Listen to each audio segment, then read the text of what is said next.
Hello everyone! In this video we're going to draw a Christmas wreath. Start by drawing a small rectangle for the first part of the bow on the wreath. Sketch lightly at first so that it's easy to erase if you make a mistake. Also, pause the video to draw at your own pace. This small rectangle will be the knot on the bow. Curve the lines so that the shape is a bit round. On the right side, draw a triangular shape for the side of the bow. This shape is made up of two sloping lines for the top and bottom and a vertical line on the right side. Sketch lightly at first and only darken the lines when you get the shape right. On the right edge, curve the line inward to create a crease. Now draw a similar shape on the left side for the other side of the bow. First, lightly sketch a triangular shape. When you get the shape right, darken the lines but make the sides more curved. Draw the sides of the bow so that they're similar to each other, but it's okay if they're not perfectly symmetrical. On the top part of the bow, draw a couple of curved horizontal lines for the folds on the ribbon. Keep these lines close to the top edge of the bow. Draw a few more lines on the sides of the knot for more creases on the bow. Under the bow, draw a couple of lines that slope to the lower left side for the end of the ribbon. Pay attention to the length of these lines in relation to the bow. Close off the shape at the bottom with a shorter line. On the right side, draw the other end of the ribbon the same way. The lines for this side of the ribbon should slope in the opposite direction. Far down below the bow, make a small mark for the first part of the wreath's inner circle. Pay attention to the distance between this small mark and the bow. On the sides, make two more small marks to indicate the circle's width. Connect the small marks using curved lines to finish the shape of the circle. Sketch lightly at first and only darken the lines when you get the shape right. Use wavy lines as you darken the shape for the texture on the wreath. Pay attention to the size of this circle in relation to the bow. Below the circle, make a small mark for the first part of the outer edge of the wreath. The distance between this mark and the circle will determine the width of the wreath. Make the mark longer and then connect the sides to the circle using vertical lines.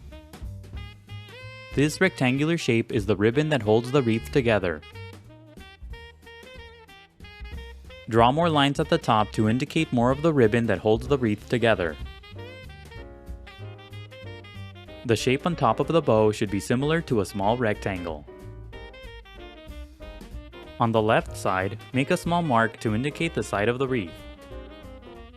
Make sure that the distance between this mark and the center circle is the same as the length of the ribbon at the bottom.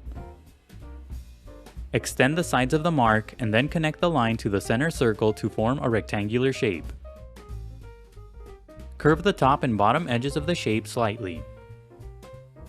On the right side, draw a similar shape for the other side of the ribbon. Start by making a small mark to indicate the size of the shape.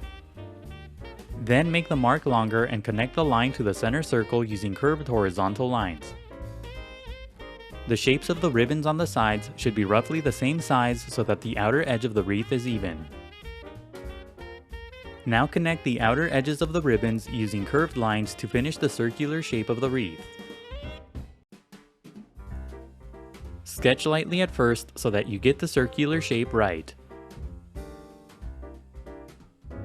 Make sure that the width of the wreath is roughly equal on all sides.